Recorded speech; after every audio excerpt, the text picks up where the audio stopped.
இரண்டாம் உலகப் போரினால் உரு தெரியாமல் சிதைந்து போன ஒரு தேசம் ஜப்பான். உலக நாடுகளில் அது புரிந்த அட்டூழியங்களுக்கு அமெரிக்கா அணுகுண்டுகள் மூலம் பதிலடி கொடுத்த போது இனி பல தலைமுறைகளுக்கு அந்த தேசம் தலையெடுக்க முடியாது என்றுதான் உலகம் எண்ணியது. ஆனால் போரில் தோற்றாலும் பொருளாதாரத்தில் தோற்க விரும்பாத ஜப்பானியர்கள் தன்னம்பிக்கையையும் உழைப்பையும் உரமாக விதைத்தனர் ஜப்பானிய மண்ணில். ஒரு சில தலைவர்கள் மட்டுமல்ல, ஒரு தேசமே தன்னம்பிக்கையோடு எழுந்து நின்று போர் முனையில் காட்டிய வேகத்தை நாட்டை மறுசீரமைப்பதிலும் காட்டியது. விளைவு 30 ஆண்டுகளுக்குள்ளாகவே அமெரிக்காவுக்கு நிகரான பொருளியல் வல்லரசாக உருவெடுத்தது ஜப்பான். அந்த அதிசயத்துக்கு வித்திட்டவர்கள் பலர் இருந்தாலும் ஒருவரின் பெயரை ஜப்பானிய வரலாறு மட்டுமல்ல, உலக வரலாறும் என்றென்றும் போற்றும். மேட் இன் ஜப்பான் என்ற வாசகத்தை தாங்கி வரும் எந்த பொருளையும் கண்ணை மூடிக்கொண்டு வாங்கும் அளவுக்கு உலக மக்கள் நம்பிக்கை கொண்டிருக்கிறார்கள் என்றால் அதற்கு முழு முதற் காரணம் அந்த தொழில் பிரம்மா. அவர்தான் தரக்கட்டுப்பாடு என்ற தாரக மந்திரத்தையும் சோனி என்ற புகழ்பெற்ற நிறுவனத்தையும் உலகுக்கு தந்த ஜப்பானிய தொழில் முனைவர் அகியோ மொரிட்டா. சிதைந்து போன ஜப்பானை சீர்தூக்கிவிட உதவிய அந்த தொழில் பிதாமகனின் தன்முனை பூட்டும் கதையை தெரிந்து கொள்வோம். 1921 ஆண்டு ஜனவரி 26ஆம் தேதி ஜப்பானின் நகோயா நகரில் குடும்பத்தில் மூத்த பிள்ளையாக பிறந்தார் மொரிட்டா. 400 ஆண்டுகளுக்கும் மேலாக சாக்கே எனப்படும் ஜப்பானிய மதுபானம் தயாரிக்கும் தொழிலில் ஈடுபட்டிருந்தது அவரது குடும்பம். மொரிட்டாவும் அதே தொழிலை செய்ய வேண்டும் என்று விரும்பினார் தந்தை. அதனால் பள்ளியில் படித்த போதே மொரிட்டாவை நிறுவன கூட்டங்களில் கலந்து கொள்ளச் செய்தார். சிறு வயது முதலே மின்னியல் பொருள்களை அக்குவேறு ஆணிவேராக கழற்றி மீண்டும் பொருத்தி பார்ப்பதில் அலாதி பிரியம் மொரிட்டாவுக்கு. பள்ளியில் கணிதமும் இயற்பியலும் அவருக்கு மிக பிடித்த பாடங்களாக இருந்தன. பள்ளி படிப்பை முடித்ததும் ஒசாகா இம்பீரியல் பல்கலைக்கழகத்தில் சேர்ந்து இயற்பியலில் பட்டம் பெற்றார். அதன் பிறகு ஜப்பானிய கடற்படையில் சிறிது காலம் அதிகாரியாக பணியாற்றினார். அந்த சமயத்தில் மசாரு இபுகா என்ற பொறியியல் வல்லுநரோடு அவருக்கு நட்பு ஏற்பட்டது. 2ஆம் உலகப் போர் முடிந்ததும் என்ன செய்யலாம் என்று யோசித்தார் மொரிட்டா. 14 தலைமுறைகளாக செய்யப்பட்டு வந்த தன் குடும்ப தொழிலையே செய்து சௌகரியமான பிரச்சனையில்லாத வாழ்க்கையை அவர் தேர்ந்தெடுத்திருக்க முடியும். ஆனால் பரம்பரை தொழில் என்றாலும் வளர்ச்சிக்கு இடமில்லாத தொழிலை செய்ய அவருக்கு விருப்பமில்லை. மாறாக உலகத்தையே ஜப்பான் பக்கமும் தன் பக்கமும் திரும்ப வைக்க வேண்டும் என்ற நெருப்பு அவருக்குள் கனன்று கொண்டிருந்தது. 1946ஆம் ஆண்டு மே 7ஆம் தேதி தனது கடற்படை நண்பர் இபுகாவுடன் சேர்ந்து வெறும் $190,000 yen, அதாவது சுமார் $375 மூலதனத்தில் 20 ஊழியர்களை கொண்டு டோக்கியோ டெலிகம்யூனிகேஷன்ஸ் என்ஜினியரிங் கார்ப்பரேஷன் என்ற நிறுவனத்தை தொடங்கினார். அப்போது அவருக்கு வயது 25 தான். குண்டுகள் துளைத்திருந்த ஒரு பாழடைந்த பகுதிவாரி கடைதான் அவர்களின் தொழில் முகவரி. முதல் நாளிலிருந்தே தொழில்நுட்ப ஆய்விலும் புதிய பொருள் உருவாக்கத்திலும் இபுகா கவனம் செலுத்த விற்பனை, உலகமயமாதல், நிதி, மனிதவளம் ஆகியவற்றில் கவனம் செலுத்தினார் மொரிட்டா. அந்த நிறுவனம் விரைவாக டேப் ரெக்கார்டர் எனப்படும் முதல் ஒலிப்பதிவு கருவியை உருவாக்கியது. ஆனால் அது மிக பெரியதாக இருந்ததால் அதனை எவரும் வாங்க மாட்டார்கள் என்பது மொரிட்டாவுக்கு புரிந்தது. போருக்கு பிந்திய காலம் என்பதால் அதிக பணம் கொடுத்து வாங்கும் நிலையிலும் ஜப்பானியர்கள் இல்லை. உடனே மொரிட்டாவின் மூளை வேலை செய்தது. அமெரிக்காவின் பெல் லேப்ஸ் நிறுவனத்திடமிருந்து டிரான்சிஸ்டருக்கான உரிமம் பெற்று சட்டை பையில் வைக்கக்கூடிய அளவு சிறியதான வானொலியை உருவாக்கினார். அமெரிக்காவிடமிருந்து பெற்ற தொழில்நுட்பத்தை கொண்டு புதிய பொருளை உருவாக்கி அமெரிக்கர்களுக்கே விற்பனை செய்யும் அந்த திட்டம் கைமேல் பலன் தந்தது. சட்டைப்பை வானொலி அமோக வரவேற்பை பெற்றது. அதற்கு காரணம் தரக்கட்டுப்பாட்டுக்கு மொரிட்டா கொடுத்த முக்கியத்துவமும் தரக்கட்டுப்பாட்டுக்கென்றே ஒரு தனித்துறையை அவர் உருவாக்கியதும் தான். மேலும் தங்கள் பொருள்களுக்கு ஜப்பான் மட்டும் அல்ல, உலகமே சந்தையாக வேண்டும் என்று அவர்கள் விரும்பினர்.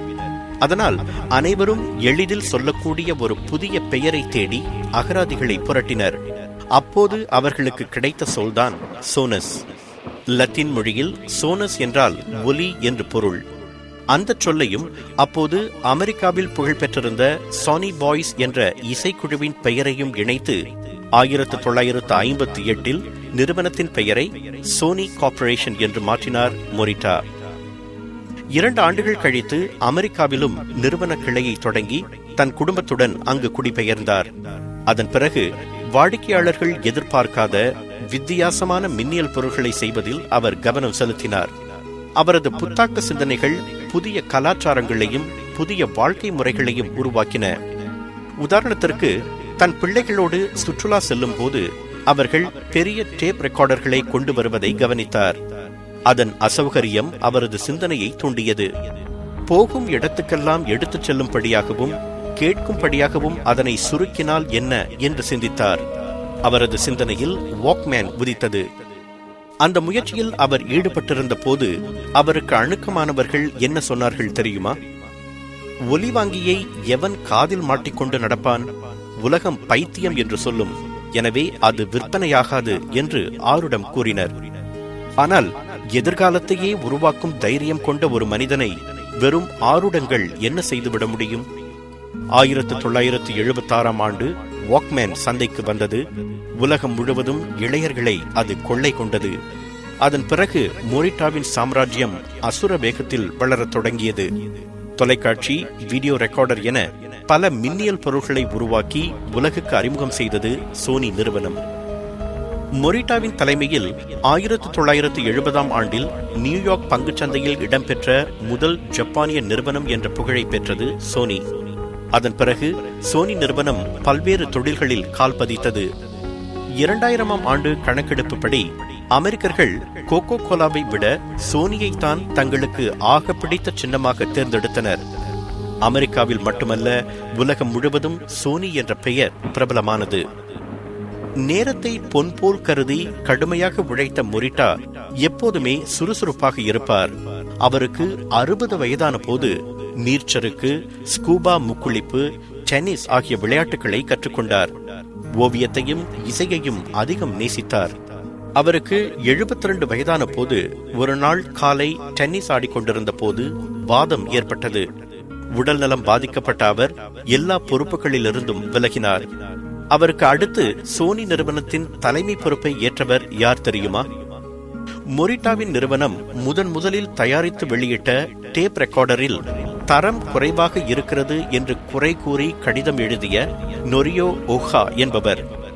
குறை கண்டவரிடமே நிறை கண்டு அவரை உடனடியாக தன் நிறுவனத்தில் சேர்த்து கொண்டு பாதுகாத்து வளர்த்து பின்னர் அவரிடமே நிறுவன பொறுப்பை ஒப்படைத்தார் தொலைநோக்கு கொண்ட மொரிட்டா.